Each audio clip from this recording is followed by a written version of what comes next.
Threads of Tradition, Slavic Voices in Folklore, the first discussion panel of its kind tackling topics relevant to the Slavic culture, heritage, and folk magic, platforming local practitioners from various Slavic countries and regions. Our panelists represent a diverse group of people who came together to exchange stories, lore, traditions, and heritage of their folk.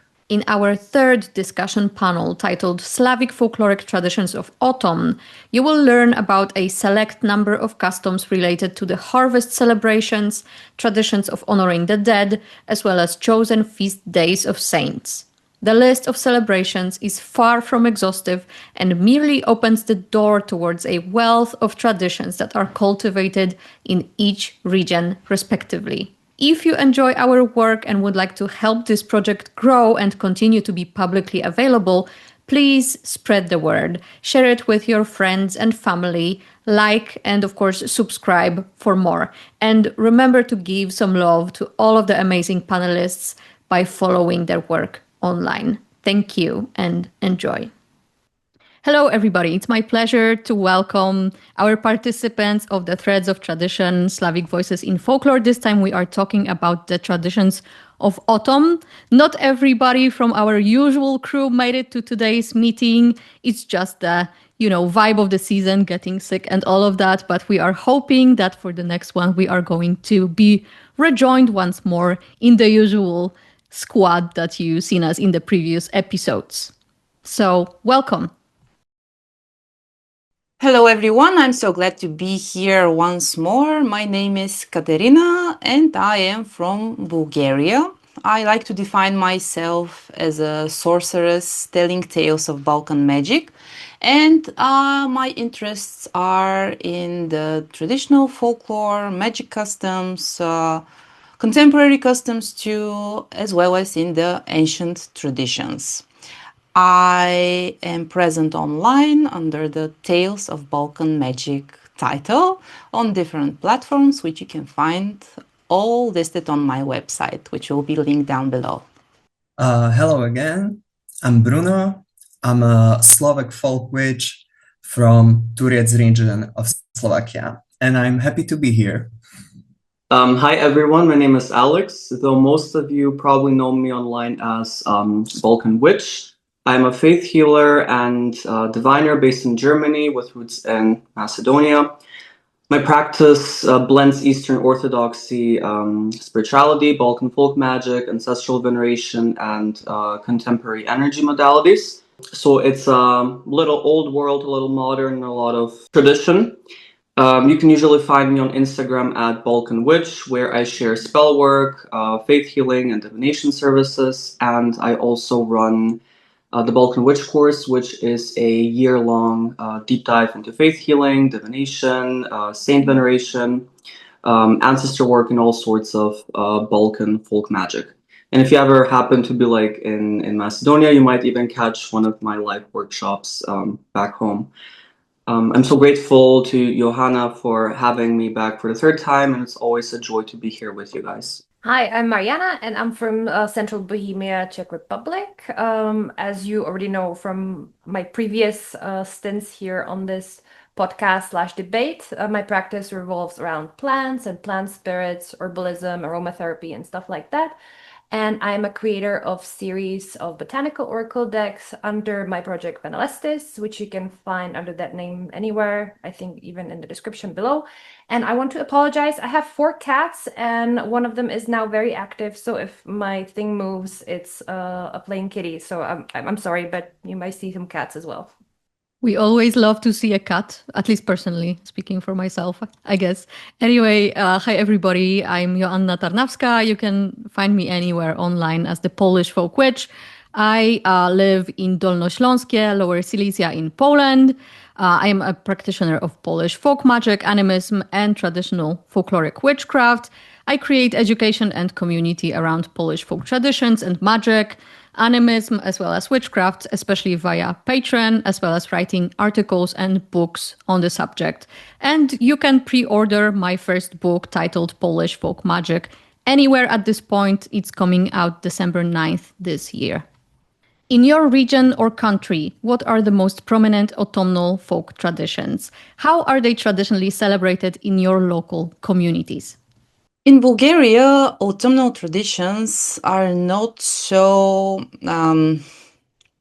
preserved, should I say, as the other ones, like the summer ones or the winter ones or even the spring ones are practiced. And this is because most of them were tightly tied to the agricultural cycle. So this is the time when we reap the fruits, when workers are let go, and this was also a celebration because they were again asked to come around for the next year. So this was a big deal.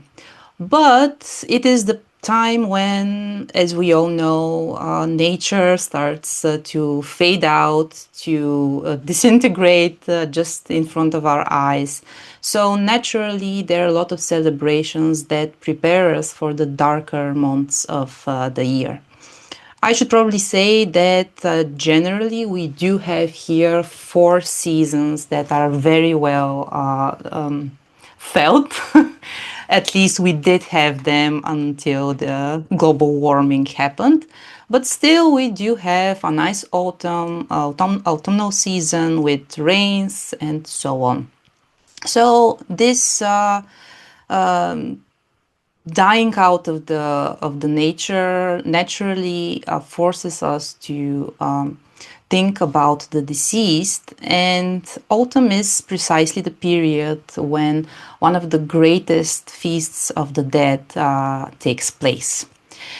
I have decided to talk about today just for one of those feasts and one autumnal celebration, which is the so-called Great Feast of the Dead, which happens in relation to the day of Saint Archangel Michael, which we here call Michail. So if I mispronounce it, don't judge me on that. Contrary to, as I just understand, by the way, the Western churches, here the Eastern Church tradition celebrates the day of Saint Michael on November the 8th. So this great feast of the dead happens the previous Saturday. The Saturday is chosen because every Saturday is believed to be the Day of the Dead here.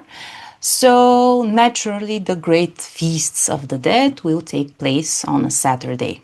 This has nothing to do with our current work week, but it's a very useful thing to have nowadays. Now, why is the greatest of all the great feast days of the dead dedicated to Saint Michael? Is because he is believed in Bulgarian folk view to be the saint who presides over the souls of the dead.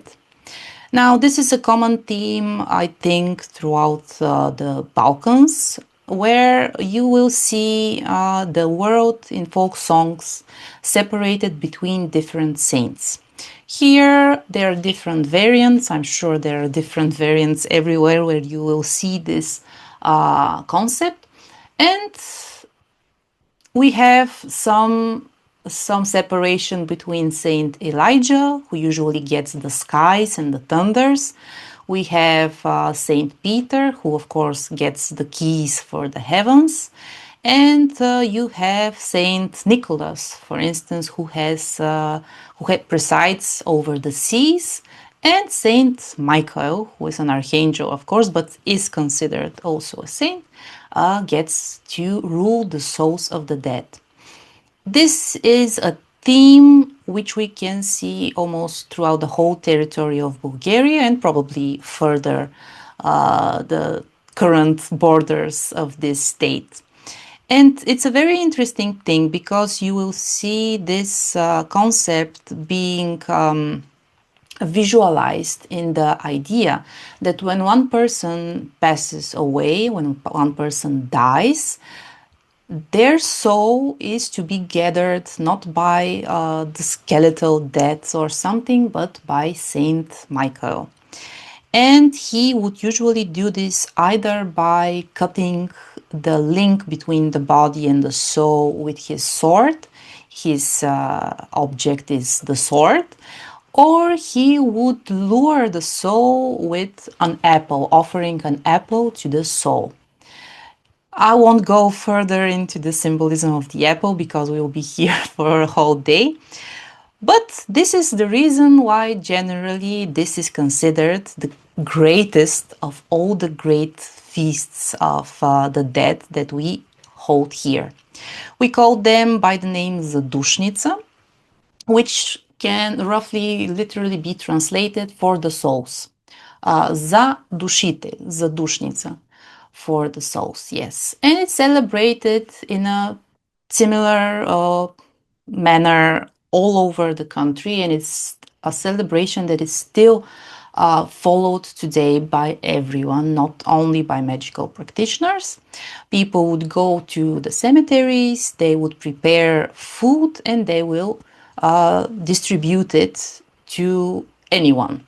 Now, people that are not able to go to the graveyard or cannot distribute the food there will do this at their jobs, etc., etc.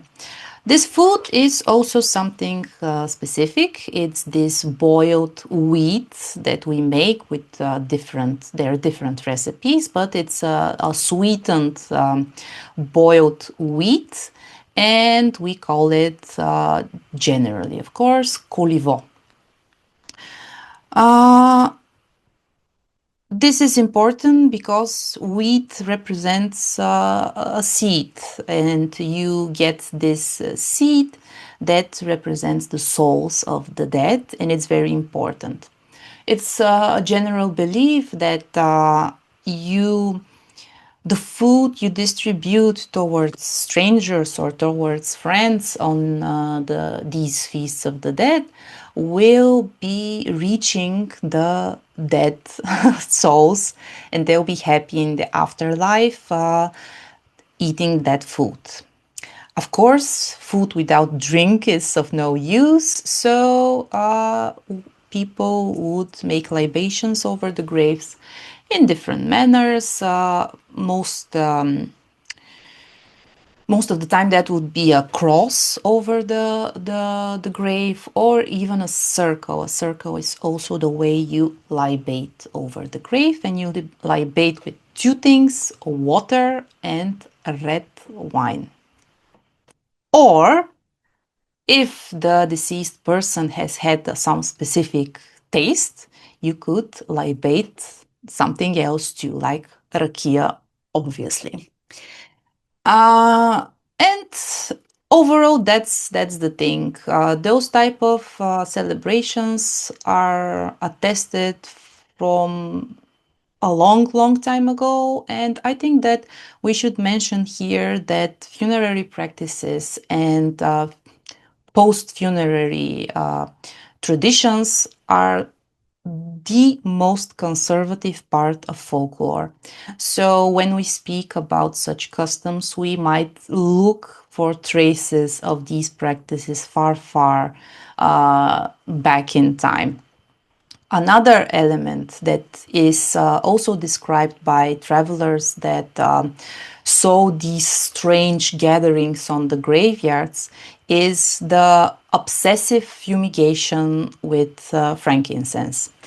Probably it was a long time ago, it was some other type of resin, but frankincense has been the go-to resin for incense burning here. And that being said, people are still following this, as I said, and this marks this great celebration. It's not celebration, it's commemoration, is probably the better word, marks this beginning going into the dark months of the year.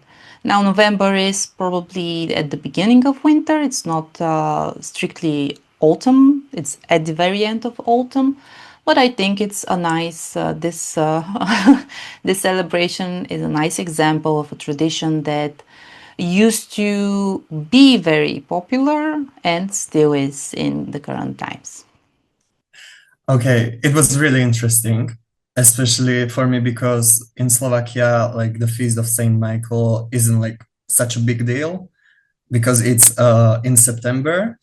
The only thing that I can like think about is Svätý Michael ženie ľudí z pola, which is like Saint Michael brings people home from the fields because like it's the end. But that's not what I wanted to talk about. It's just really interesting.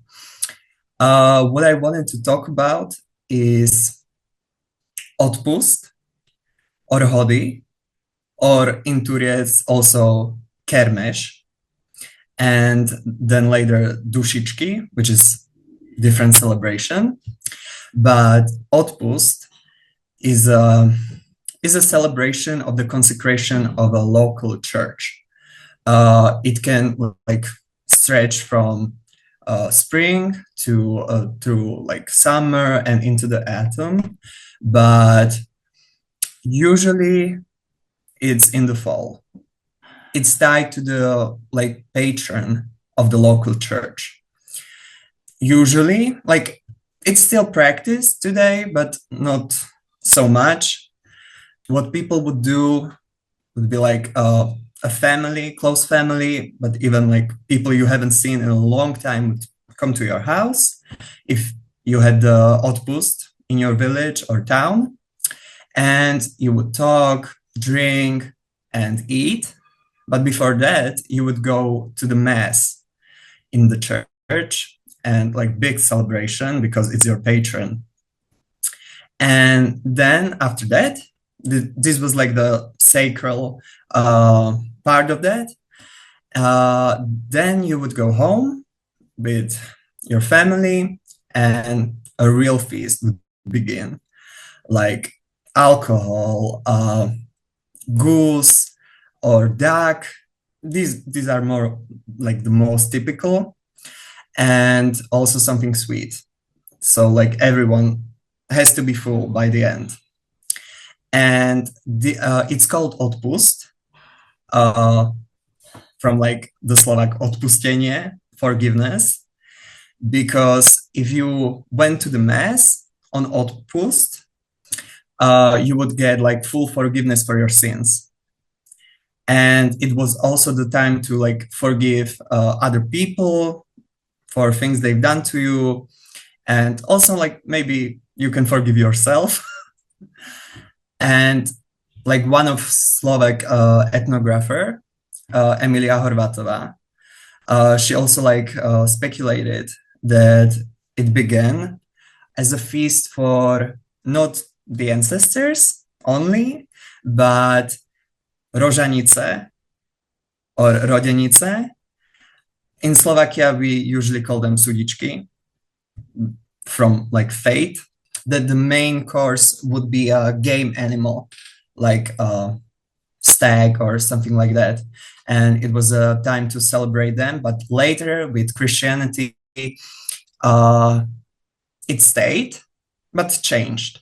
So you would not be like honoring your deified female ancestors, but a local patron, which is nice. And also I wanted to talk about Dušičky, which is the 2nd of November, which is the feast of ancestors, like the big feast, like still very, very popular. Everybody goes to the graveyard. Traditionally, you light candles, and candles and flame are like the oldest form of offering for the dead. So they could like warm up.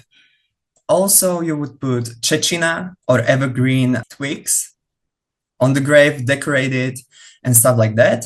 Also like wreaths you could make with them. And in the like past few decades, also like fake flowers became really popular, which isn't like really traditional and not that great for the environment, but it's pretty for 2 months, so people do it. I'm a big fan of candles, and also like libations of alcohol, which is not, it's not something that people do. It's more of a personal practice. But an old like custom is also that you would from the eve of 1st November, throughout the night, you would prepare a table with food and water, usually plain water and bread, or maybe like kasha from grains. And you would like tell to the Dušičky, the souls of the dead, that they come to eat. And you would leave it there and they would come, eat, and be happy. Because it's also like, there are some stories about when people don't do it, then the souls cry and are like yelling about how hungry they are and their family didn't prepare anything for them. And a different custom with like the same thought behind it is that you would bake bread or some type of like cake, and then you would give it to a beggar, and with the wish that the beggar would take this food and pray for the souls of your family, like deceased family members, which is like nice because you help someone else and also help your family souls. Can I just jump a bit here, because recently I was reading a book in regards to the fake flowers, and it seems like this is not something so new, because it was a book that reflected on that flower of fake flowers from the beginning of the 20th century. So this is not something new. And the thing is, when you speak with older people, they really love to place fake flowers on graves, which I find disturbing, honestly. Mhm. But this is also tied to this idea that you have to place flower on the graves. And if somebody dies in flowerless seasons, you need to have flowers. So it's a weird tradition, but it's again very folk-like. Yeah. So I just wanted to share that with you. I think I've also heard the same thing, like with the fake flowers, leaving it as a decoration, you know, for the dead, simply to have something, you know, on the grave. Like if you don't have like actual like real flowers to give, to put some form of decoration that, you know, symbolizes a plant or a flower. So I'm also like sure that it's an older tradition, because I've seen like a lot of old people also talk about it and like doing it themselves. But what like caught my interest the most, like what both Bruno and Katerina said, which I'm pretty sure is like common in all the Slavic speaking lands when it comes to the dead, is the whole like concept of food and drink, and pretty much it is the center of our ancestral veneration, like how we connect to the dead, how we venerate them, and one of the staples, you know, of our tradition.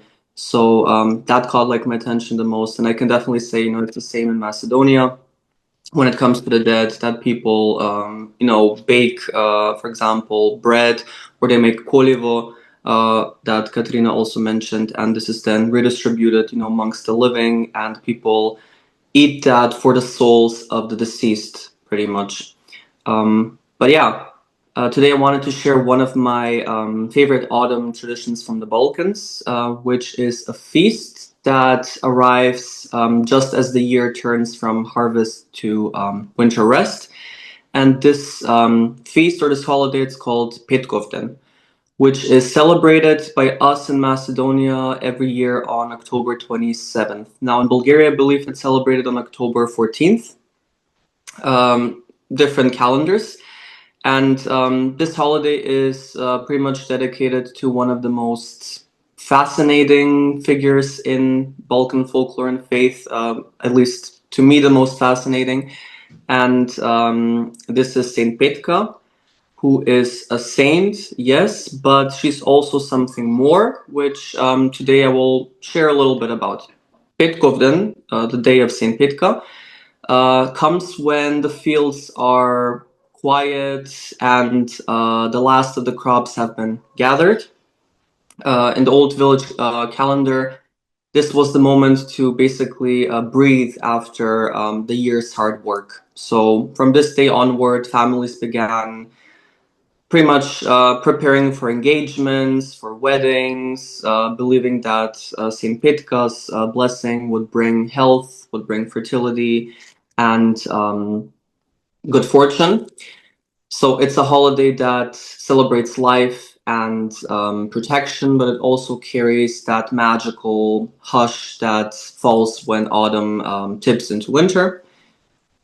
And Saint Petka herself, like if we try to describe her, or the one Saint Petka which is honored on this day, because in the church canon there are 3 women who have the name, but the one which is celebrated on this day in particular, which we call Saint Petka Trnovska, she is linked with Saint Paraskeva of the Balkans, which was an 18th century ascetic nun, whose name in Greek, like if we translate in English, would mean Friday.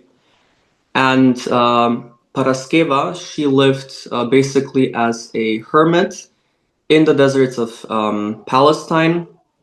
And after her death, her relics traveled widely, resting for a time in Veliko Tarnovo, which is in Bulgaria, and then moving to Belgrade, and eventually settling in Iași, Romania. Like, I'm not sure if I'm pronouncing the name of the town correctly, but if someone knows, feel free to correct me.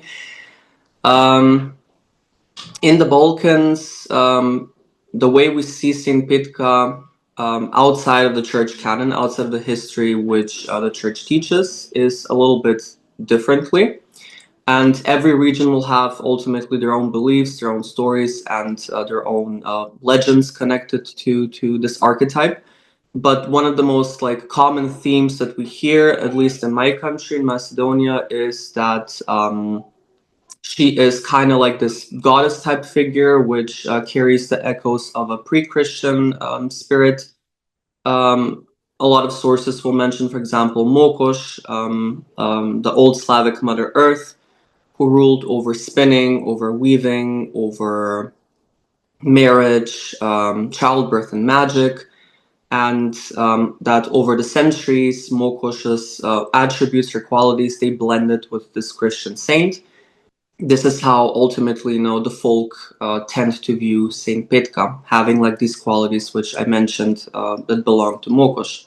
Saint Petka is this interesting figure that is described as a very powerful and unpredictable presence, sometimes coming in the form of a saint, but sometimes as a spirit which can be anything but saint-like.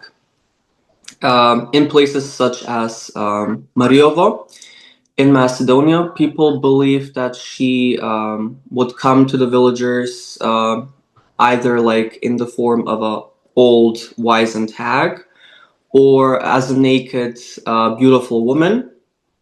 And should she be properly venerated, people believe that she would protect them from drought, from sudden deaths, from infertility, from storms, pestilence, and so much more.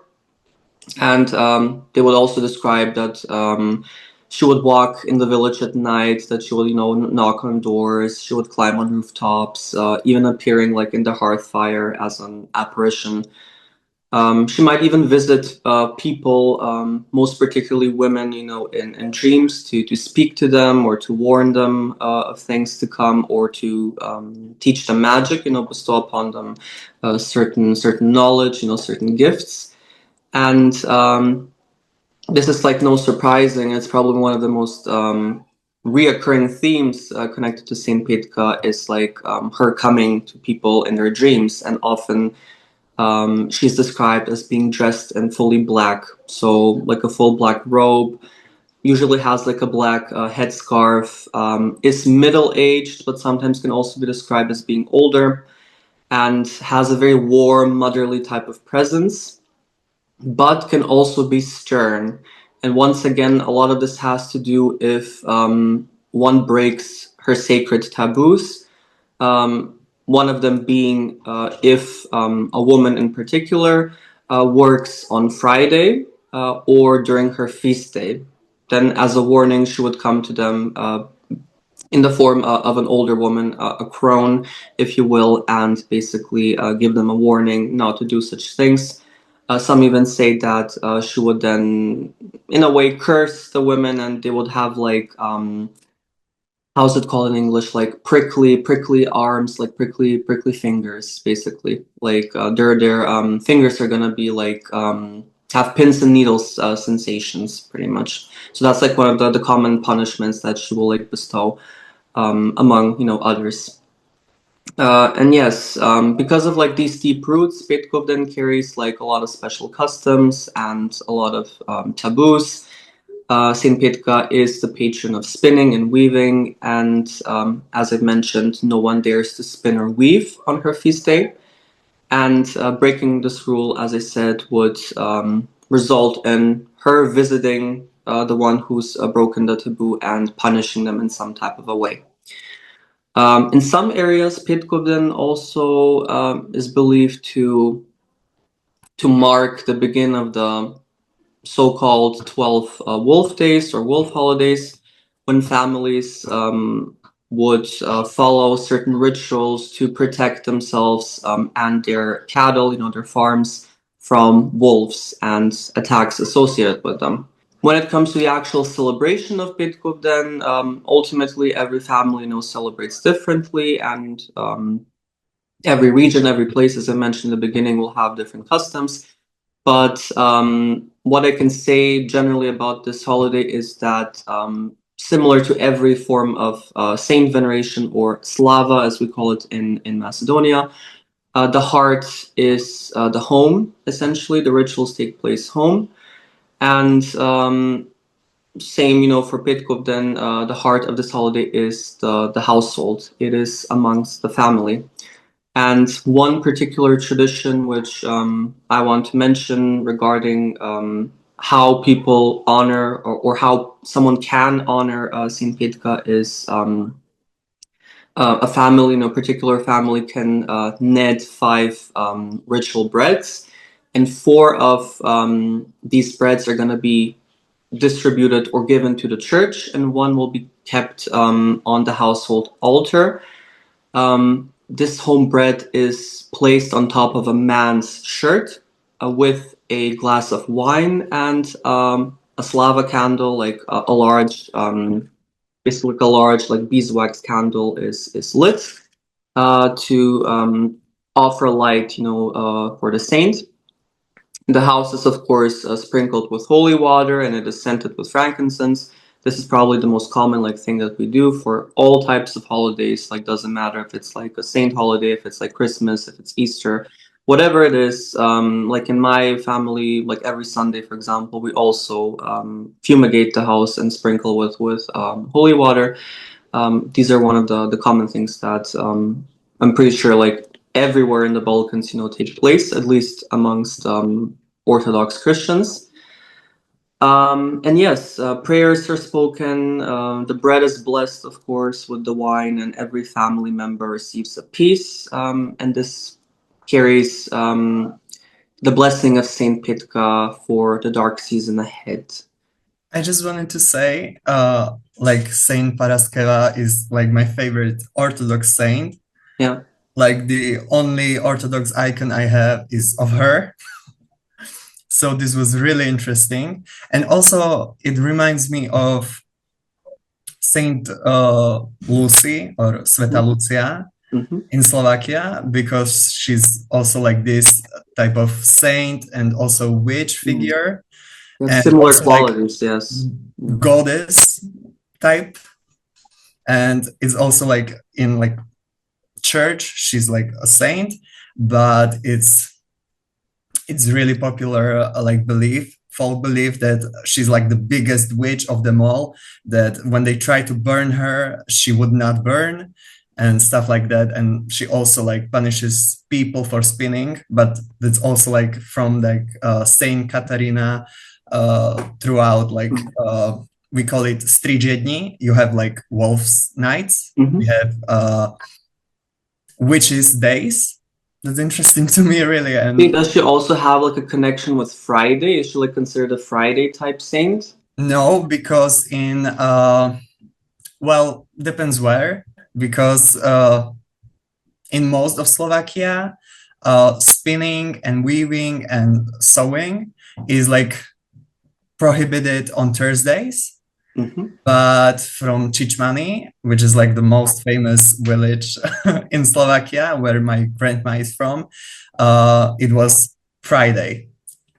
And she also like punishes people, like putting hot coals in their head, and or like the stabbing sensation and stuff like that. So really interesting. That's very interesting that they have like a lot of similarities. Like I wouldn't have guessed. I've heard of like Saint Lucy, and I know that she's like associated with witchcraft from the perspective of like the folk. But that they have like so many similarities with Saint Petka, I wasn't like aware of that. So thank you for sharing that. No, thank you. It was really interesting. Yeah, like there are a lot of like beliefs connected to Saint Petka and like her cult, and there's also like this one belief which basically is connected to people who want to welcome her into their life, or to basically get initiated by her, where they are required to basically go to a monastery like dedicated to her, and they need to find like an old oak tree which is close to that monastery, and they have to like sleep beneath that tree for 3 nights. And it is believed that if she like visits you in the dreams, that you have been like chosen, by her to carry her mysteries.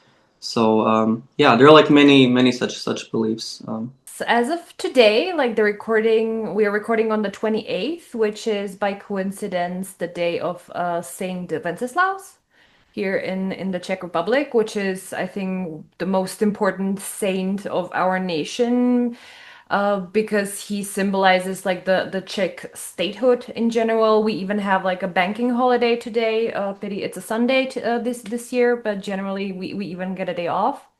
And just a little bit about Saint Wenceslas. He's the patron saint of Bohemia, and his feast day in general is very closely tied to both religion but also agrarian customs, as well as, of course, like the Czech like national stately spirit. Just as a little bit of historical background, he lived between 907 to 935 or 36. The sources vary. And he's from the Přemyslit dynasty, and he ruled in Prague and was murdered by his brother in Mladá Boleslav, and he was sainted shortly after. And since then, he has been the symbol of the Czech nation.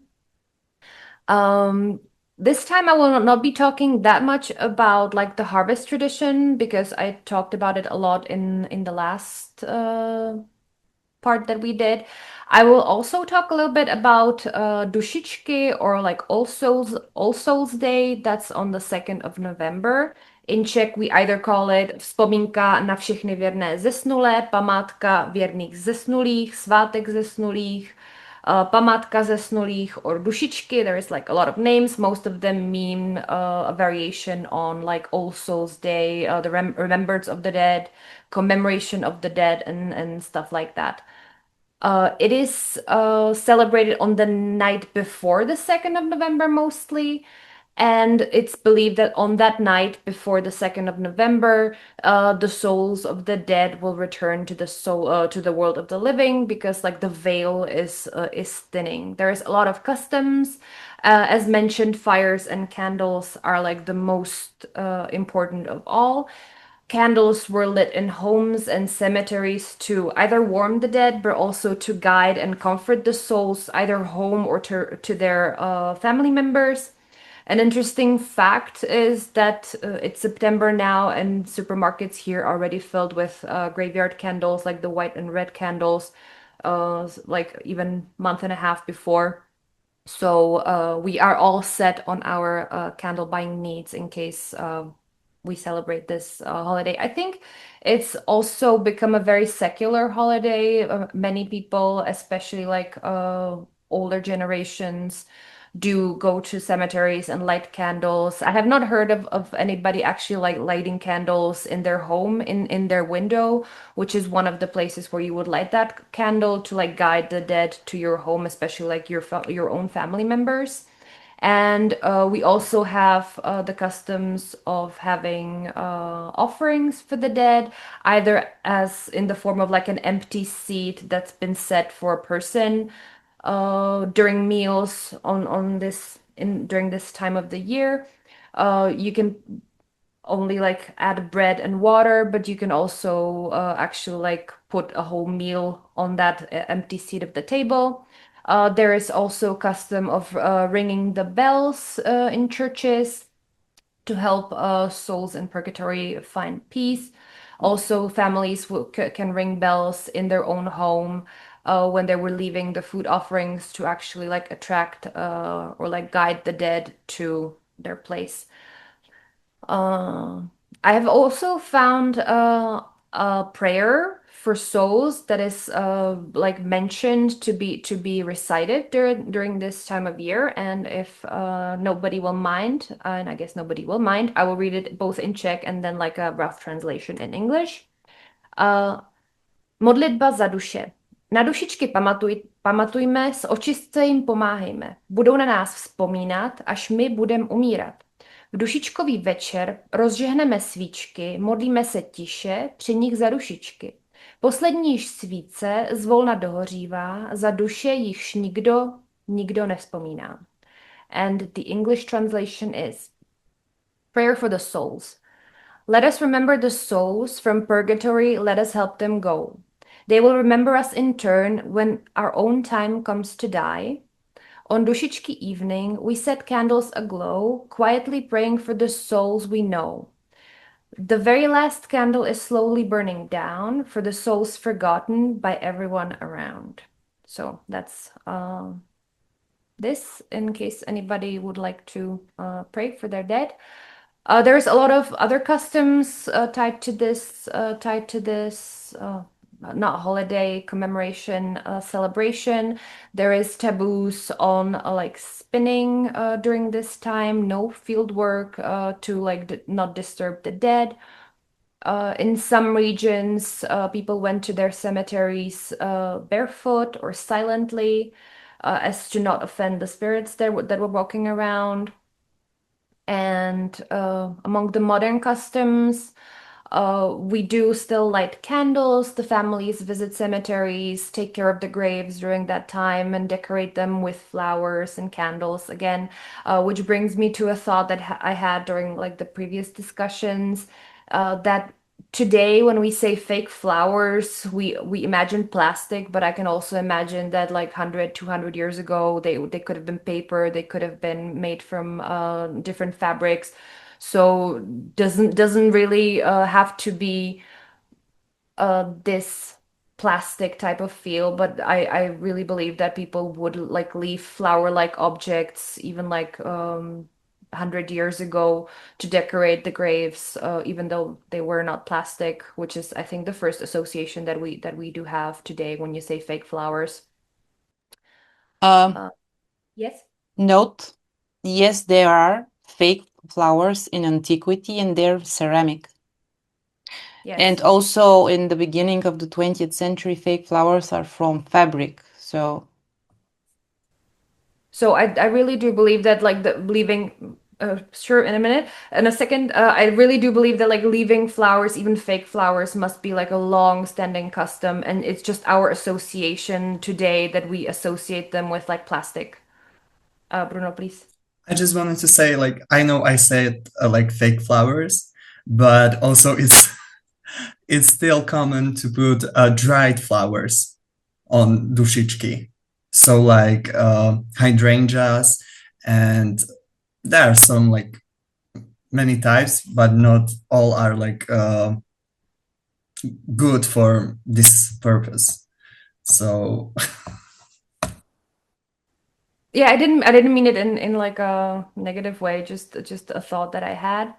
Then there are some Catholic practices on which I don't feel very qualified to speak on, but I want to mention that we do have a type of mass that we call zadušní mše, which very much shares the root of the word zadušnica as well with like other Slavic languages.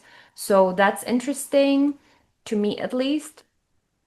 And in terms of agricultural customs, preparation of sauerkraut was and still is, I guess, in houses that are blessed to be able to make it is a thing that is done, which is making of sauerkraut, but yeah, that's fermented cabbage in general. They would do it in like huge clay vessels, and we still eat a lot of like fermented cabbage to this day during winter. I do personally. Then there is zabiječka, which I think I mentioned in the spring customs one, but we do have like a traditional zabiječka in autumn, which is pig slaughter. Usually that's in November. In villages, it would be done like as a communal thing. There is some customs of first blood, where the first blood of the pig would be sprinkled on the ground for protection of either the house or the village.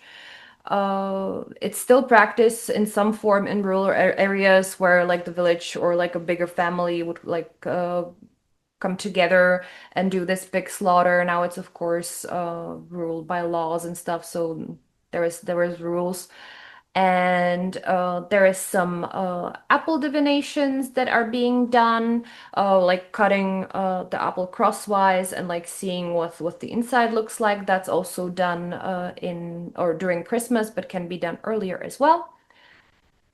And then, because I will not be mentioning harvests, there is a second type of harvest that goes around during autumn time in the Czech Republic, but I guess in like a lot of Slavic countries, and that's the national sport of mushroom hunting. So the mushroom harvest season is now commencing. I think I've heard in the news that the mushrooms are growing. And in the Czech Republic, we do have a lot of like folklore around mushrooms and mushroom hunting. And I would like to share some like sayings and weather lore and stuff about mushrooms. There is some weather lore around mushrooms, which is, for example, houby po dešti, lidé po neštěstí, which means a mushroom comes after rain, people after misfortune. Then když rostou houby, neroste obilí. When mushrooms grow, grain does not. A lot of like mushroom calendars and mushroom knowledge, either in terms of recognizing mushrooms or where to find mushrooms, are passed in the family a lot, or like between friends, but it's mostly family because some of these secrets are closely guarded. We do have folklore around fairy rings, which could be called like čarodějná kola, čarodějné kruhy, and stuff like that. And those are rings of mushrooms in meadows or forests that would be said that either witches congregate there or fairies. But nowadays we already kind of know what's happening there, and mushroom rings are usually formed when a part of the mycelium dies and it like grows outward. And in the dead mycelium, also like a lot of lush growth happens because like the soil is fertile. Some of the lore in regards to mushroom rings is that stepping inside could bring misfortune, illness. You could be led astray by bludičky, which is a theme that goes around a lot during autumn. This concept of bludičky, it's a little bit similar to will-o-wisps, whereas like little lights that you see in the forest or in the forests or like in foggy afternoons in nature. Nowadays, there is a theory that this whole myth or this whole folklore comes from honey fungus mycelium, which is softly glowing in the dark in like wet conditions. Honey fungus, by the way, in Latin is Armillaria mellea, just so you know. And this mushroom actually grows on dead trees, so it's usually like higher up. So it is possible that people would see little lights in the forest where this mushroom is glowing. Then I have some sort of other sayings about mushrooms, which I will read. Jde-li měsíc nahoru, roste hodně hub. Ubývá-li měsíce, ubývá s ním také hub. V novém měsíci by bylo marné choditi na houby, jež to nerostou. And in English, it's if the moon is waxing, many mushrooms grow. If the moon is waning, mushrooms wane with it. In the new moon, it is useless to go mushrooming, for none will grow. Then there is a little divination about mushroom hunting. Kdo jde na houby, zůstane na kraji lesa státi a ostřím hází nůž do země. Zabodne-li se kolmo, najde hodně hub, nezabodne-li se, nenajde ničeho. When one goes mushrooming, he stops at the forest's edge and throws his knife onto the ground blade first. If it sticks upright, he will find many mushrooms. If not, he will find nothing. I really love the mushroom lore. It's the season, so I need to, gather all the information I can to gather as much mushrooms as I can. But you know what? I've been taking notes as everybody has been speaking about the customs of this time of year, and I'm seeing so much interesting overlap when it comes to like the little taboos and stuff. Even though the dates might be a bit different, or the saints associated with some of these traditions may be different depending on whether you live in a region where you have Catholicism or Orthodoxy and so on. But I'm seeing this like common theme, for example, of the redistribution of food in general and like feeding the poor, right? Or sharing the food and so on. Here as well, it's a lot of that is seen during the beginning of November as well with, we call it Wszystkich Świętych, All Saints, which is November 1st, and then Zaduszki, November 2nd for the souls or whatever you want to call that. And we would also be, this like is really rooted in the older traditions of Dziady, so the grandfathers or the forefathers, where people would be, as some of you mentioned, like setting up a table for the dead to feed upon, and it would be left overnight. And it's interesting that I'm also hearing like with those traditional foods that would be done with wheat, right? For example, here we also do that kutia, which is like based on wheat, which is boiled, but then also poppy seeds and honey are added to it, which are generally related to the dead as this kind of food of the dead, right? So this feeding of the dead seems to be very important to our ancestors, and to this day, really, with in some regions, at least in Poland, it's still seen where people would be giving away food during the celebrations related to the dead, not only in autumn, but also in spring. And those people who are given the food are usually called Dziady, which is literally the same as the name of the old celebration, Dziady, the forefathers.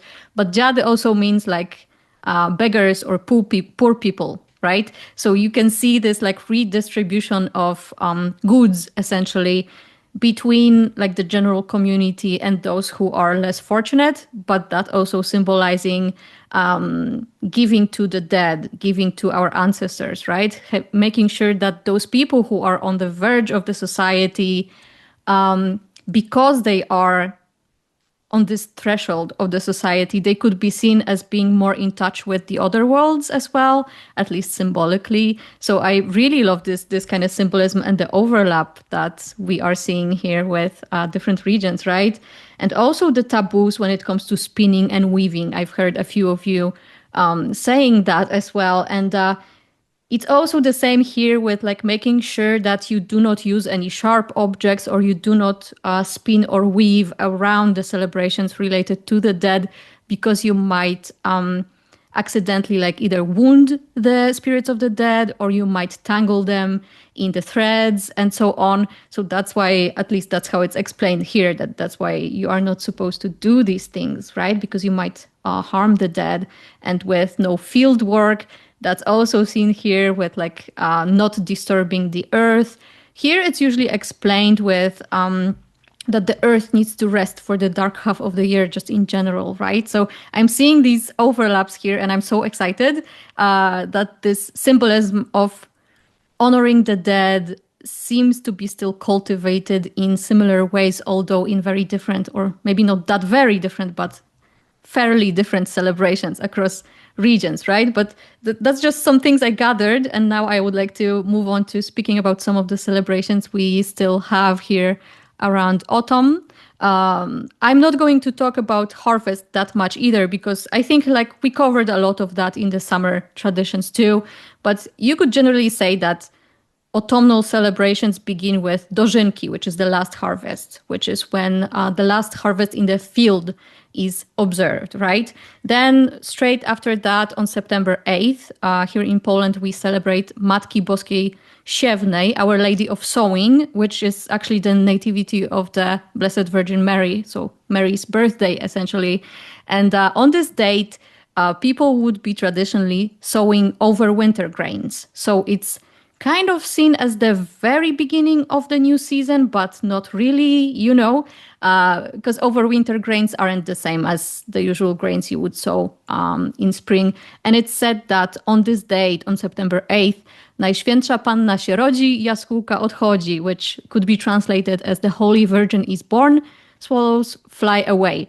And the birds, swallows in this particular quote, the birds and all the migratory ones are also seen as representative of the souls of the dead. So those birds would be carrying the souls to the other worlds and bringing them back in spring to reincarnate into the family and so on. So there's this symbolism of the dead like present all throughout the season in those different celebrations, even if they aren't explicitly related to the dead. But moving on to November, with the main celebrations, as I was mentioning, a lot of the symbolism is still transformed symbolism from the old Dziady celebrations, where like traditionally back in the day, people would be lighting bonfires at the crossroads near cemeteries or graveyards and carrying those flames either through candles or torches back home, as some of you mentioned, to guide the souls to dine with us at home.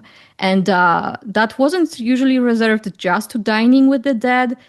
Some people would be even setting up an entire bath for the dead so they can wash themselves, then, warm themselves by the fire and then feed together with the family. And then hopefully, thanks to the fires, move on to the other worlds, right? Safely. The fires were also having this double function of protecting the living from the souls of the dead who, died difficult deaths, so to speak, because it was believed that such souls usually turned demonic and would be haunting the living, would be harming them.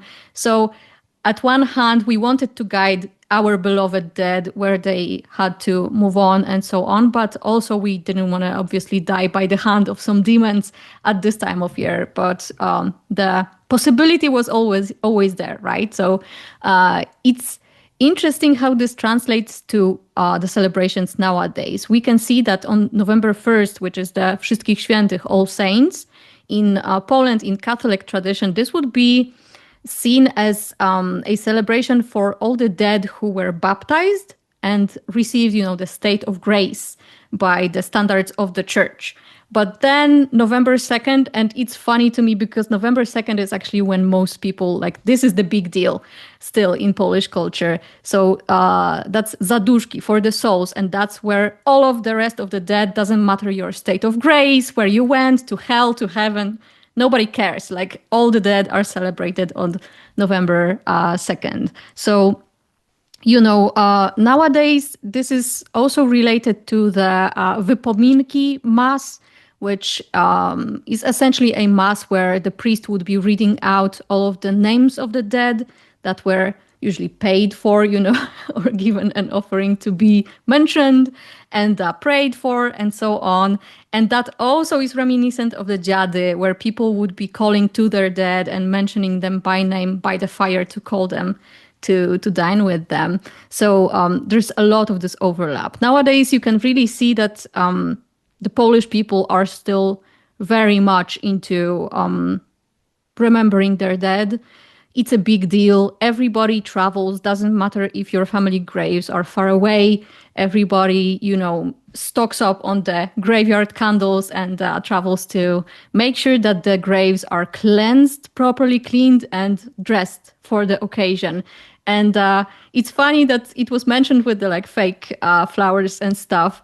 I'm seeing that especially, and it's kind of funny to me, in Poland, you see a lot of those wreaths or bouquets with flowers that are very like fluorescent colors almost. You can see them from like a mile away, you know. It's some of them even, I think, glow in the dark. It's kind of ridiculous the way it looks, honestly.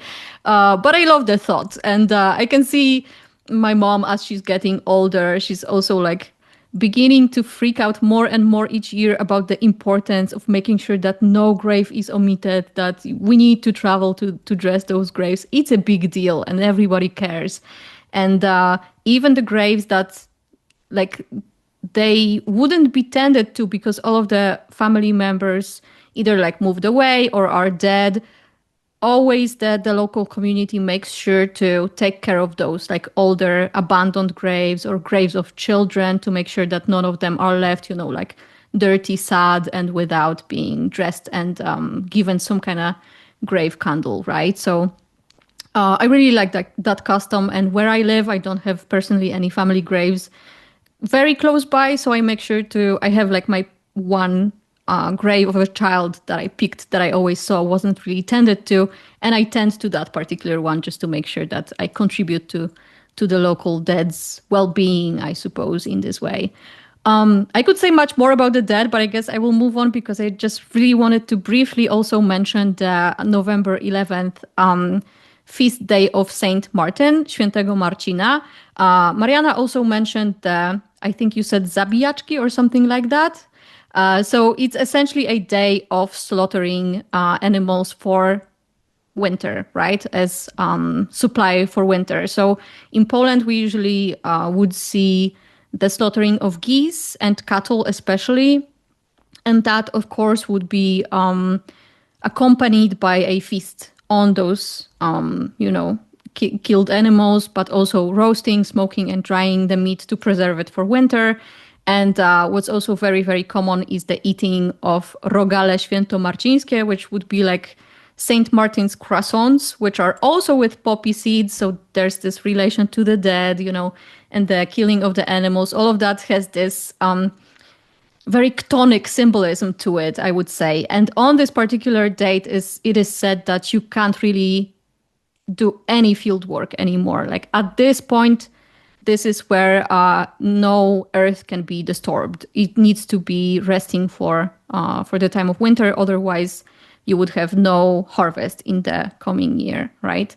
And just very, very lastly, I hope that maybe we can pick this up in the next section of this conversation. I just wanted to mention that we also have the celebration of Katarzynki and Andrzejki, which is St. Catherine's Eve and St. Andrew's Eve, on November 24th and 29th. And both of them are the nights of fortune telling in our culture. So we would be doing a lot of like wax pouring divination, apple peel divination, dream divination, a lot of stuff. So maybe I will talk about that a bit more later because I do a lot of that stuff still. So it's part of my practice as well. I really love that. It's like the one night, mostly Andrzejki still is celebrated to this day, when everybody, doesn't matter if you're like Catholic, devout, whatever, suddenly fortune telling and divination is all right, and it's not like, devilish work. So it's still very much cultivated to this day. No, I'm very curious to learn more about it. Maybe you would find it interesting, but I read a book about Slavic paganism in the Kievan Rus in medieval age. And in one sermon, the priest is yelling to the people that some of them prepare baths for the dead, and they sprinkle ash and close the door. And in the morning, when they come back there and see imprint of a bird, the imprint of the talons, Oh, okay. In the ash, they would be like, oh, great, our ancestors came, they took a bath, and it's lovely, it's a great sign. That's so cool. And the priest would be like, it's not your ancestors, those are the demons. Of course. Of course. Those are the ones that didn't achieve the state of grace, right?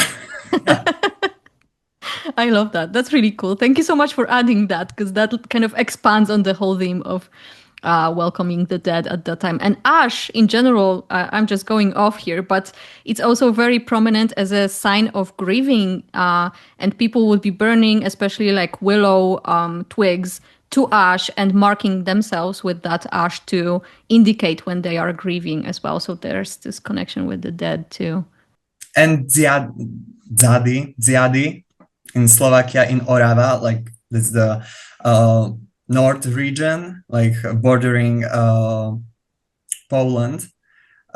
It's also called Dziady, and they have like procession with people dressed as the Dziady in winter though. So that's really cool. I love that. I love the similarities in general and the overlapping symbolism of the, sharing of the food, the redistribution of goods, the no spinning, no weaving, the kind of giving rest to the earth and welcoming the dead, and the veil being thinned. And I think it stays that way all throughout winter, right? And then the dead kind of return to their domains, I guess, as we enter spring. So at least here. So it's really interesting to compare this stuff. Yeah, but the taboo or ban on spinning, because I personally spin, so it's like from the late November to the new year, I cannot do anything really because, it's the feast day of meow meow or something else, and I'm like, great, love it. I just wanted to add again in regards to Saint Martin, we also do have like the geese celebration and Svatomartinská husa and stuff that's kind of separate from the pigs, but it's a big celebration here as well. We usually have like festivals even in cities like Svatomartinské slavnosti, where there's like a lot of food, a lot of feasts as well. I could continue the theme because when we speak about birds, we should mention that the birds are a symbol of the soul, and they have been so for a long, long time. And this 11th of November here, it's weirdly enough, it's a different saint. It's Saint Menas of Egypt, but we do celebrate, the folk custom is called Mratinci. So it's the same, and it's celebrated from 11th to the 16th or the 21st of November.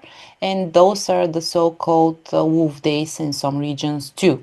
So our sacrificial animal here, because that's what it is chicken also. So we can see this link between the souls of the dead represented as birds and the sacrifices that are birds all over, as we've seen.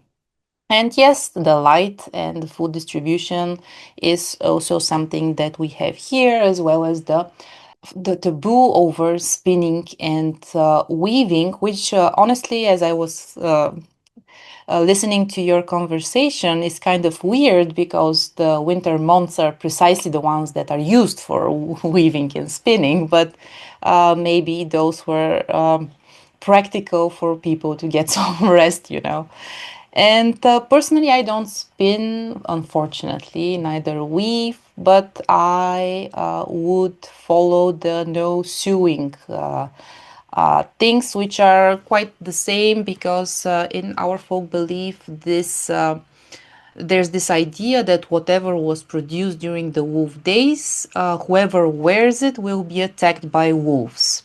Now, we don't have plenty of wolves in my city, to be honest. Not the case in Sofia. There are plenty of homeless dogs, so one should be careful.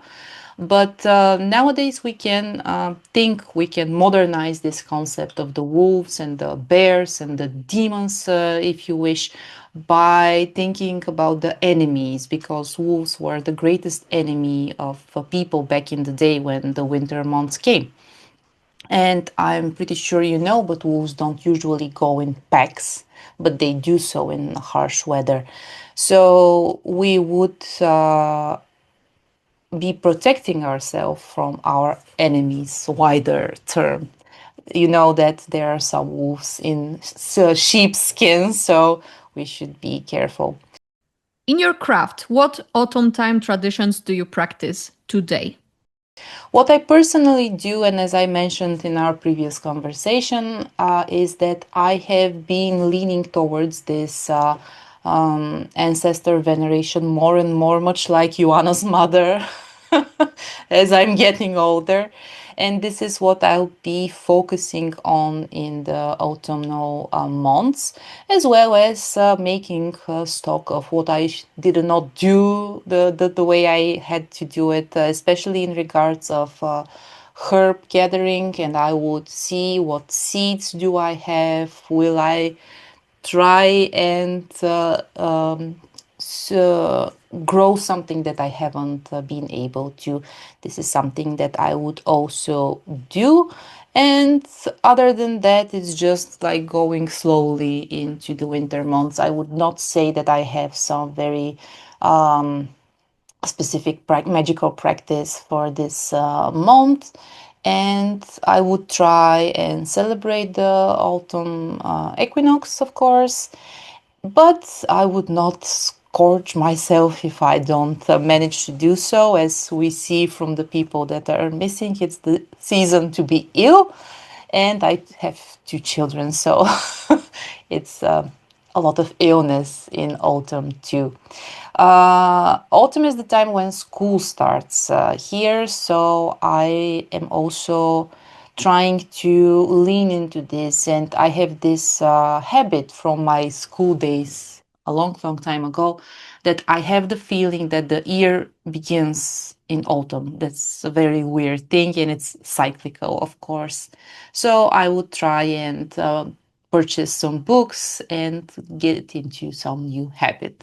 And those are my practices, magical and not so much, for the time when the leaves fall down. Well, for me, like the fall and winter period is much more busier than like summer. I don't know why. Maybe it's because there's not a lot of work to do outside, so you have more time to look inwards. And also the saints that have feast days in this period, like the punishments for not doing the stuff they want you to do on those feast days are like more severe. And there's also like at least in like from the perspective of Slovak folklore, I feel like it's there is more saints that are venerated.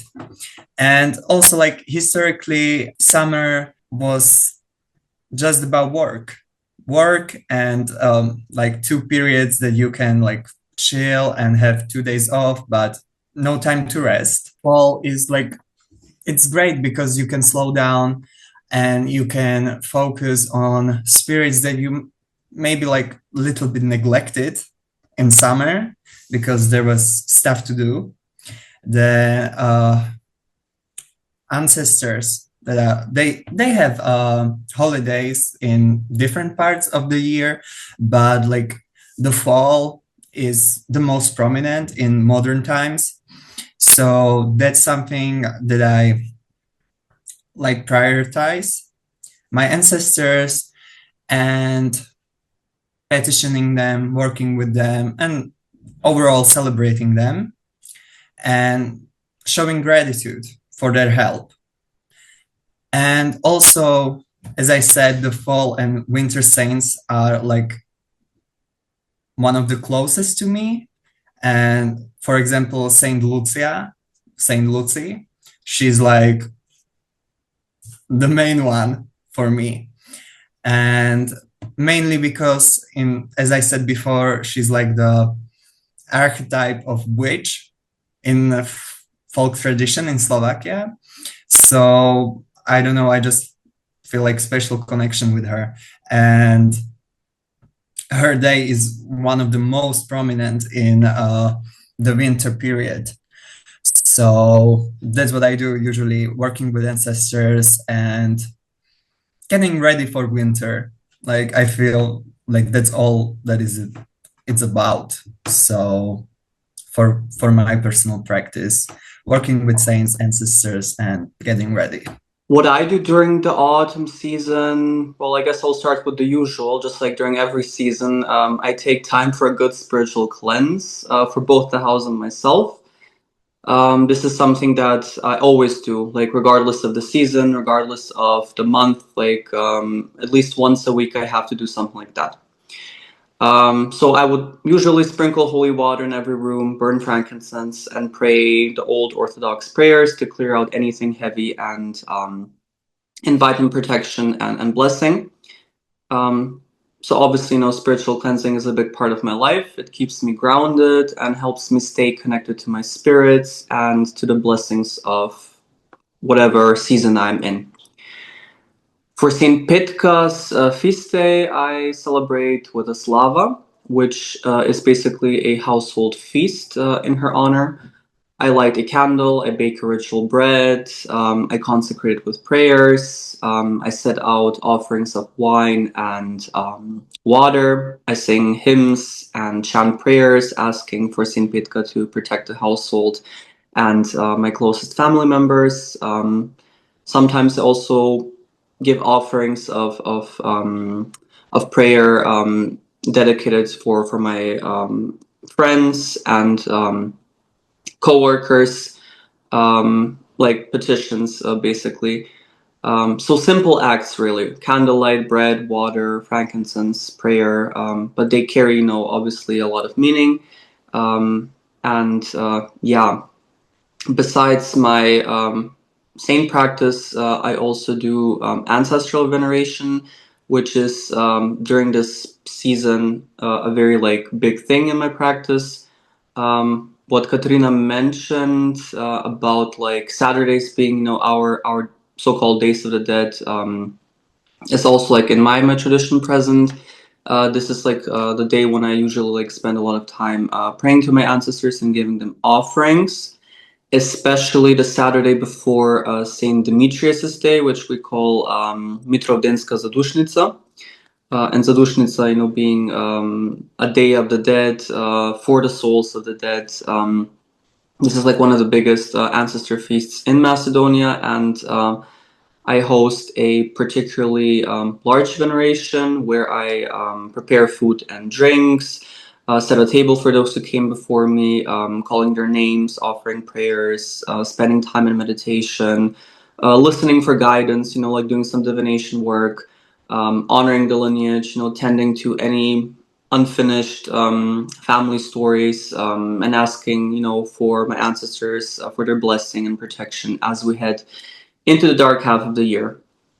And then, usually before December, I also take the time to release any old spells and energies that no longer serve me. So things that are stagnant, that are old, that have expired, that basically hold a lot of space.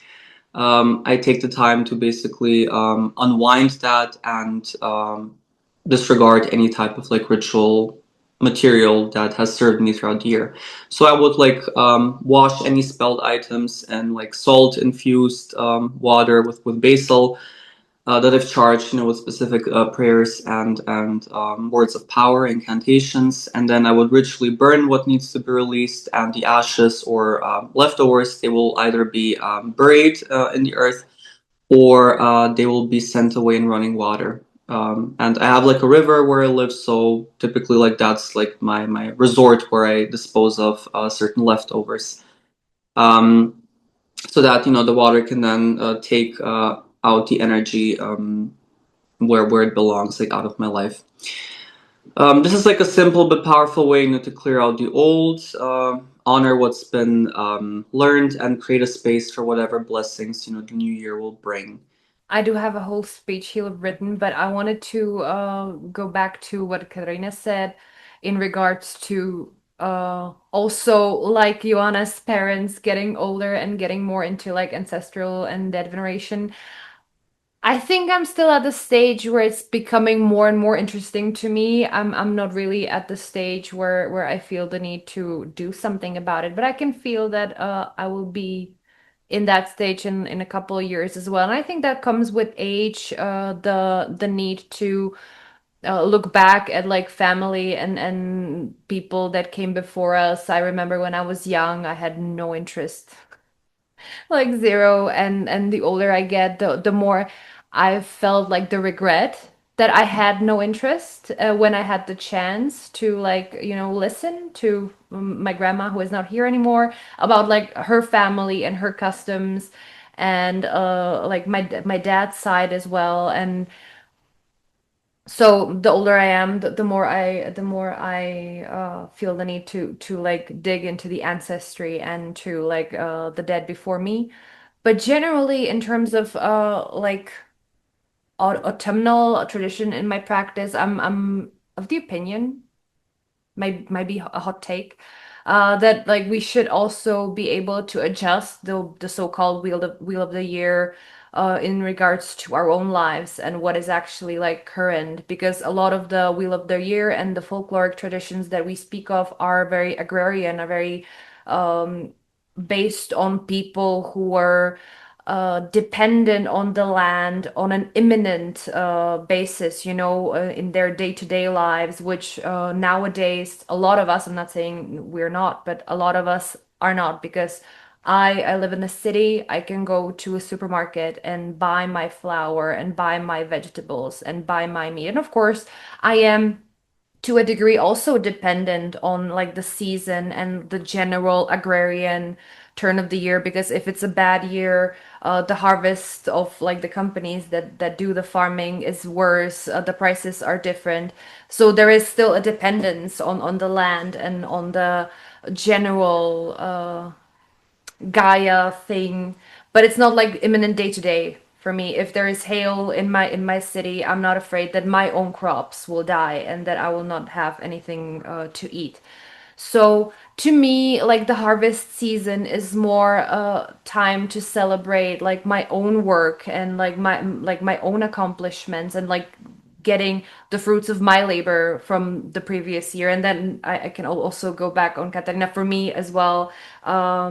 September, it is like the beginning ending of the year. It's right now for me where I like look back at what I've accomplished this year, even though like there is still 3 months to go, and like either celebrate what I've done or like look, hey, can I like manage something, and then prepare for like the ending of it with cleaning as well, cleaning my apartment, cleansing, getting rid of things, uh either on like spiritual level as well, like energetically cleansing, but also on like going through my wardrobe and looking at stuff that I don't wear anymore, looking in the home and seeing if there's something that needs to go, looking in my kitchen, looking at stuff if something has expired, and like this sort of cleansing and cleaning as well. And then like winding down and looking at what I want to sow for next year as well, as in like what ideas, what I want to learn, what I want to do, where I want to be on many levels next year. And then like getting a little bit of rest during winter. I usually like hibernate, so I'm not very social. I'm not very into like doing a lot of things. It's very much like in my head and in my soul, like planning and like growing and germinating things, like those overwinter grains.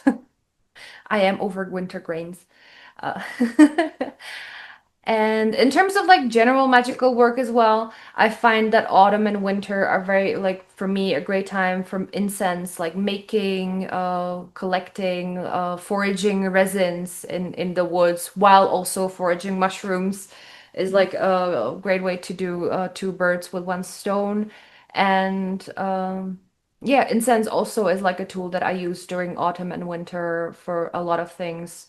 Cleansing, of course, but then also consecration, making incense with specific goals in mind, and then burning it and releasing it. So there is like a lot of like fire and smoke work in what I do. I'm really resonating with a lot of what's been said about this time of year, because it does feel like a beginning in a lot of ways as well, because of the the beginning of the school year as well. To me, it's like, okay, I need to start learning something new or stuff like that as well. I do have that too, definitely. But in general, for me, I would say that autumn, because winter for me is the time of hibernation as well. But we will get to that during the winter panel, hopefully. But autumn before that, first of all, because it's the last harvest, what Mariana was saying as well, for me, it's like the last harvest of the plant materia for the year, right? Just preparing the garden for winter, making supplies of everything, preserves. I make incense as well. I really like making bundles from all the herbs that I have in my garden for incense, as well as oils. I really like plant-infused oils for my magic too. So I make a lot of that and just basically create enough to have for the entire dark half of the year into spring until like summer when fresh growth is again available, right? And of course, mushroom picking as well. That's like something that I have to do every year. It's tradition. But other than that, like that's the, I would say, like the beginning of autumn for me. This whole harvest and preparation for winter and making supplies. And then the rest of autumn for me is very like heavy on ancestor work and just necromancy in general. This is something that I've always been inclined towards. So I do work with the ancestors all year round, really. Like for me, every single day, the first thing I do when I wake up is giving offerings to the dead and the household spirits and the local land spirits. So they are always on my mind. They are always present all throughout the year. But this time of year, just because of the, I guess, accumulation of the living people's interest in the dead, I feel like it's easier to contact them for purposes of divination and necromancy. So that's what I like to do. I find myself just doing, especially just plain card divination more often, asking the dead for things this time of year. I always do celebrate the, Dziady, you could say, but I don't really do that in like a particularly either pagan or Christian way. It's just like an amalgam, I guess, of the traditions that work for my ancestors and me. So that's how I go about it. And I always make sure to, because again of this accumulation of interest of the living with the dead and people frequenting graveyards more often.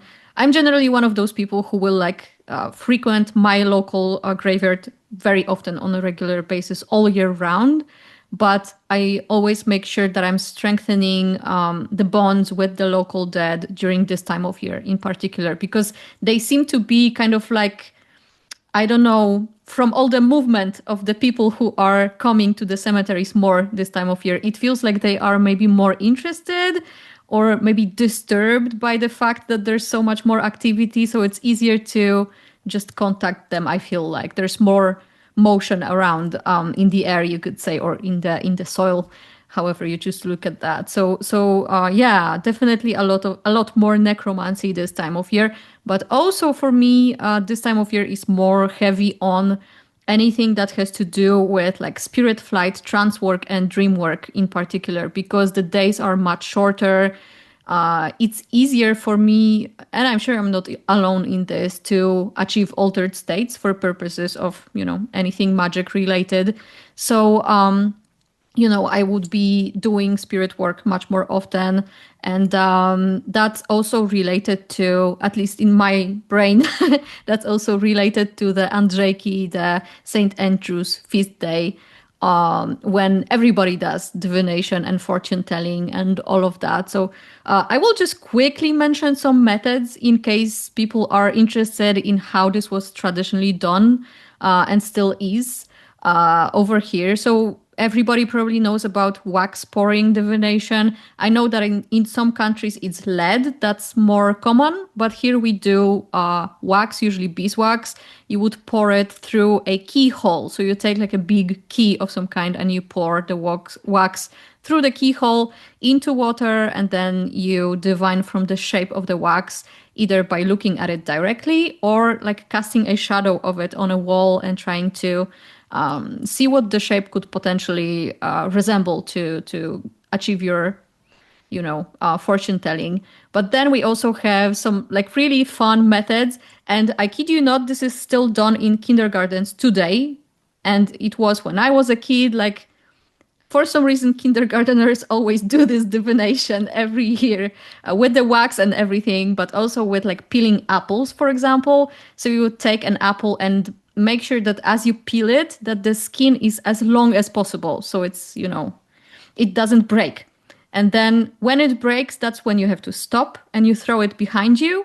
And if it creates a kind of shape, that's your message.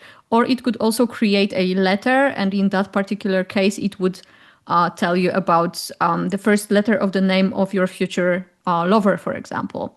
So that's one thing. Another form of divination is like people taking off their shoes and lining them up like one after another. And then the last person's shoe is taken to the front and so on until one shoe crosses a threshold in the room where it's done. And the person whose shoe crosses the threshold is the first person to usually like go get married or go into some kind of relationship. But you could also, at least theoretically, decide in advance that it's whoever's shoe crosses the threshold is the first person to do whatever the group decides is relevant, right? And lastly, because there's a lot, but I want to make sure that I'm not taking up too much space, I want to talk about some traditional ways of doing dream work, because people would be, of course, before you fall asleep, you would do some preparation so that you achieve prophetic dreams during this time. So, for example, people would be placing a piece of male clothing under the sheets to meet the future partner in their dreams. Another one was placing a bowl of water near the bed and building a little bridge of twigs over the bowl. Very, very interesting. I don't know where I can think of the symbolism, like you are literally bridging, because water and rivers are usually seen as a threshold between this world and the other worlds. So when you build a bridge like that, it could be seen as a bridge of you being able to cross, literally, right? So that kind of bridge would be built near the bed, and it's believed that because many of those methods were kind of focused on love and partnership and relationships, right? So it was believed that the future beloved spirit can walk over the bridge to your bed and appear in your dreams. I find that kind of cool. And I think that could be very useful for just in general, like spirit contact. If you would like to contact a particular spirit or come to you in dreams for communication, you could build that kind of bridge as well to invite them, right, into your dreams. Another one was in order to make sure that no demons or evil spirits make their way into your dreams, it was advised to rub garlic over the bedroom's thresholds or door handles and window sills, just to like seal the space off from any, unwanted evil spirits.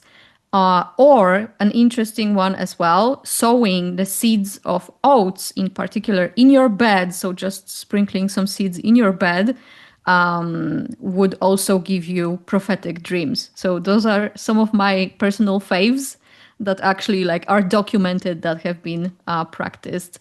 And definitely recommend trying some of that out if folks are interested in doing some dream work this time of year, Slavic style, I guess. I also wanted to say something about, you have Andrzejki. In Slovakia, it's Svätého Ondreja, so the feast day of Saint Andrew, but we call him Ondrej or Andrej, but usually Ondrej. And we also have this is the big day for divination, especially like love and marriage divination. And there are many methods, but in Turiec, the traditional ways to divine, it's usually like for girls that are in like ready to get married or get into a serious relationship. One method is that a group of young women would gather, and the one for which the others would divine would sit or get on the ground, and they would hold a basin with water and also pour lead, usually, or beeswax through the keyhole. And whatever shape it was, they would divine the future profession of her future husband, or if it didn't look like anything, they would read the shadow and stuff like that. And also, you talked about oats for this, but in Turiec and other regions of Slovakia, it was usually hemp or flax. In Slovakia, they would take flax seeds and throw them or sow them on a piece of wood that was used for chopping firewood. It's like traditionally called nátoň. And they would like say, I saw this flaxseed here on this nátoň, and let me know who I will like marry. They would do this before going to bed. And right before going to sleep, they would sow the flaxseed under the pillow and would say the same thing. In Slovak it's sejem lanové seme okolo nátoňa, dajže mi, Ondrejko, znati, s kým budem na takto rok spati. So like I'm sowing flaxseed on this piece of wood. Let me, Ondrej, know who I will sleep together the next year. Basically, it doesn't like rhyme really, but and the other different like style, but also with a fiber plant. It was sowing hemp around a house where they had like a young man that's in the age to marry, and they would sow it and also like pray to Ondrej to let them know when will they get married, who will they get married to, and then also they would go to sleep, sow some hemp seed under the pillow, and wait for a prophetic dream. They would take the hemp seeds and throw them into the windows, like full force. And sometimes they would break glass, but whatever, they need to know if they're gonna get married. So they didn't care. And if the inhabitants of that house would say just like, oh, I wish you would get married, okay? Then that's good. They would get married in a year. But if they like yelled at them and said like, go to hell, then it's not good, because they usually broke something and they were not happy about it. So I love that. I love that. Can I just add to this? It's very interesting on like a more herbalist level that oats and hemp both are very also like dreamy plants. Oat milk and like the oat sap is used to calm down nerves, and hemp, not the technical hemp that we are allowed to grow now, but generally hemp is a very calming plant also. So it's like interesting to see their connection with like dream magic. I'm not sure of any like herbalist lore about lin or like linen, flax and stuff, but maybe there is some as well. I have a theory about it, and that's that spinning was traditionally done only by women and girls. So, and especially flax and hemp, because sometimes men would spin wool, but not hemp or flax. And I think because it's such a like woman's work and connected with the life cycle of women, because girls would spin flax and hemp from like since they can talk, or before that even, till death every year. So I think because it's so connected with like women, it was used in this like love divination type of stuff. But that's just a theory. I don't know. I have an alternative theory now because if we connect it to spinning, then you have like the spinning of faith, the three fates and stuff like that. So maybe it's more about this as well. So that's super interesting.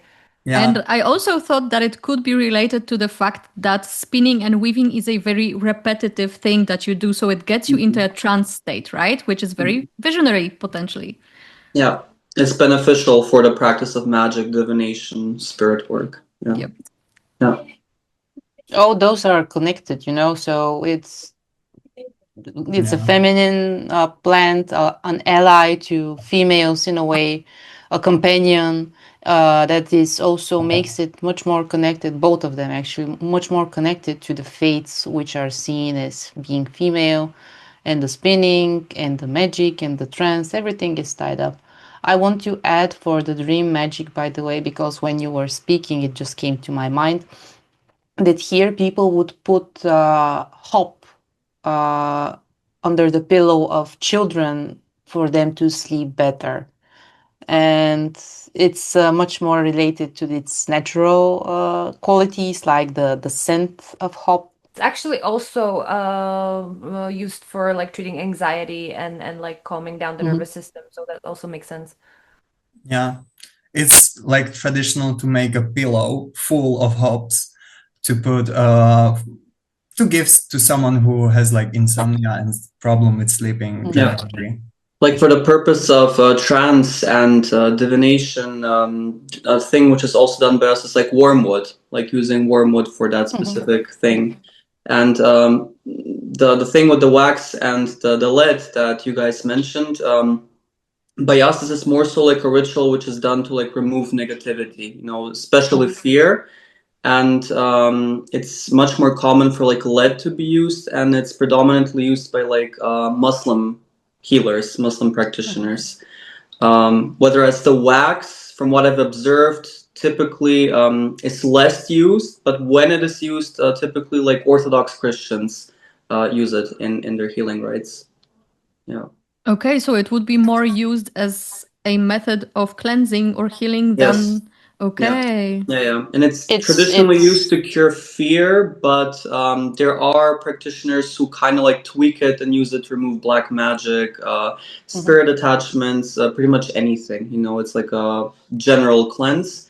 It's very potent, and basically, like what the healer does, from what I know, they have like a bowl of water which they hold above the person's head, above or in front of their chest, and they typically finish at the level of the knees, although in some variations they also like include the stomach, so those would be like the typical like energy centers.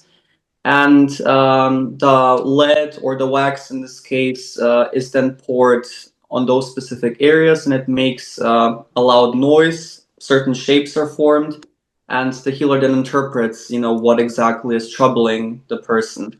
Now, obviously, like the lead before that is cleansed, it is consecrated, it is aligned with the energy field of the person. Certain prayers are said. Muslim practitioners typically like recite specific du'as from like the Quran, you know, prayers, and in addition to certain incantations, which are more folkloric based.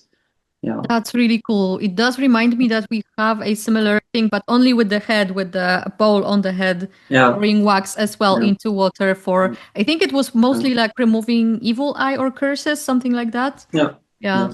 And another thing is that the person who's sitting on the chair being cleansed, they are covered with some type of a scarf. Oh yeah, and it's which is usually red. Yeah. And it's, at least here, it's usually made of flax, of linen. Yes. Right? Yeah. I love how the things come together. How it's connected, yeah.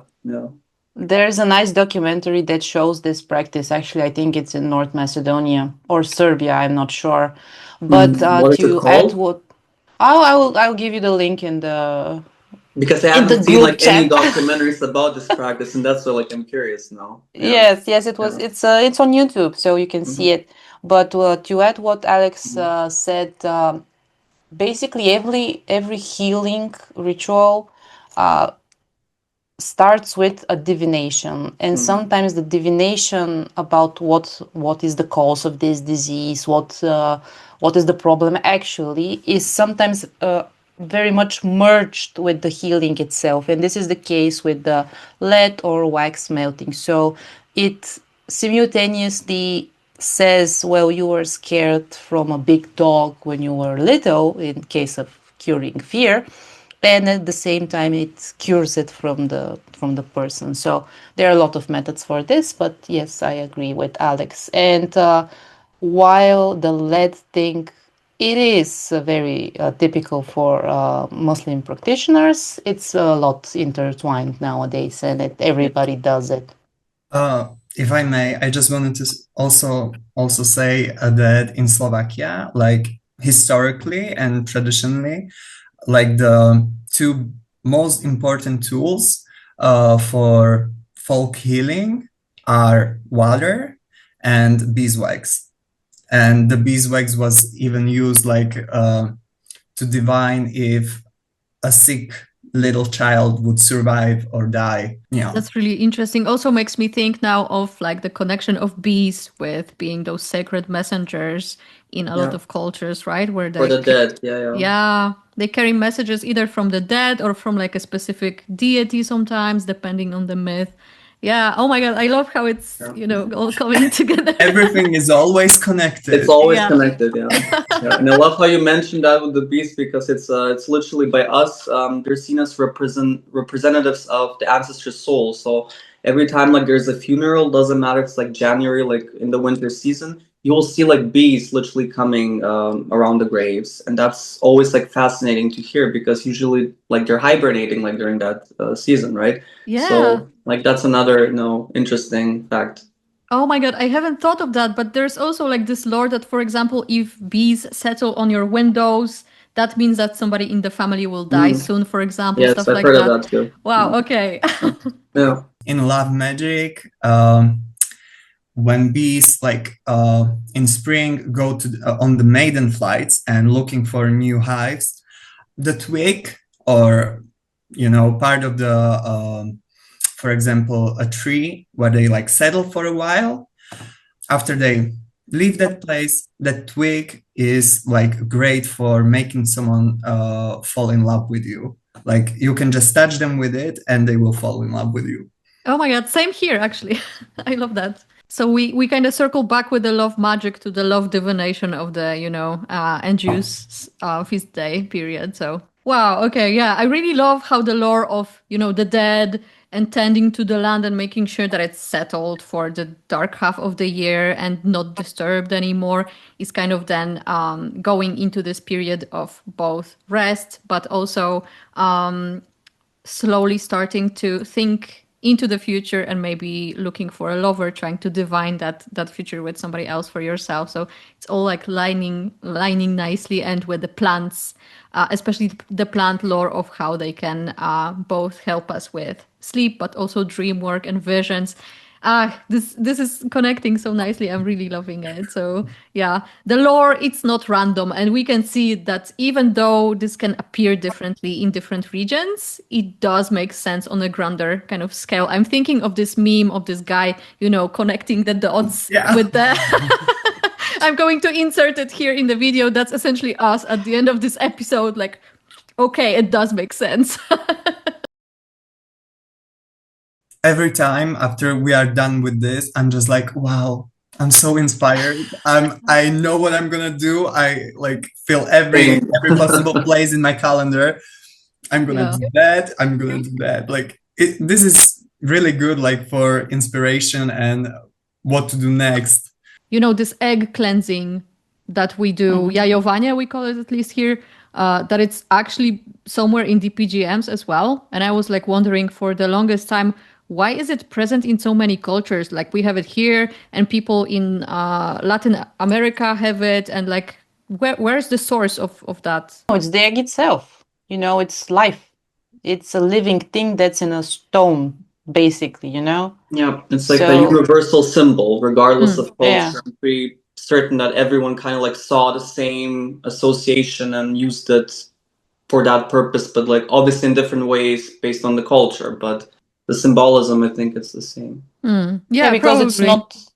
It's an inanimate object from which sparks a living thing, which, if you think about it, it's absurd. Yeah. You know, and it's the same with lizards and snakes. By the way, that's why they're so magical in a way too, because they like are born from a stone.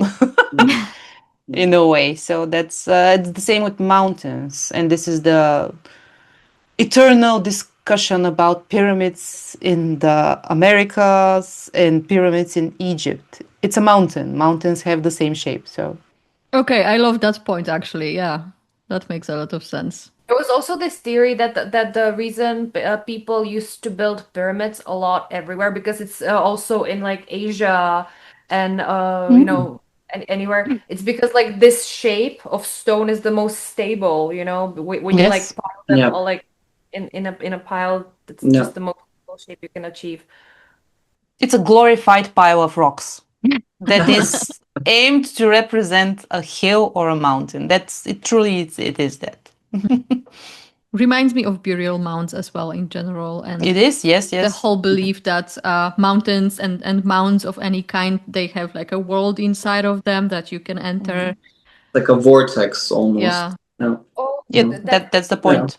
Sure, but we do have this myth of a mountain in Blaník in the Czech Republic, which hosts like the heroes from like battles past, like their ghosts who will like ride out to save Bohemia and the Czech Republic in like the time of its greatest need, and it's also like it's an actual mountain. And there is this myth that there inside is the army, and I think it's led by Saint Wenceslas as well, who was like the greatest, like the great commander of this army, and all like the heroes from like past wars are there in their spirit form and are waiting to ride out. Hell yeah. We have similar lore here in Silesia as well. Like, I think it was Saint... Shit, I don't remember if it was Kinga. I'm not gonna lie now because I don't remember which one, but that she like placed armies in some mountains and they can also like awaken at the time of the greatest need. Same shit. It is. I wanted to just say that it's a tradition that spans for like millennia. You have like from the Iliad, one of the Thracian rulers that came to aid the Trojans is said to be buried under a mountain, but not being dead, but being like just resting. Just resting, You know, and it's the same. We have this same thing, and I was just checking this because I forgot the name. Mao Zedong, the former leader of the Chinese Communist Party, is also currently believed to be just resting under a mountain, and he'll lead the people when the time comes. So it's a very natural thing that people used to believe, and this is kind of immortal life.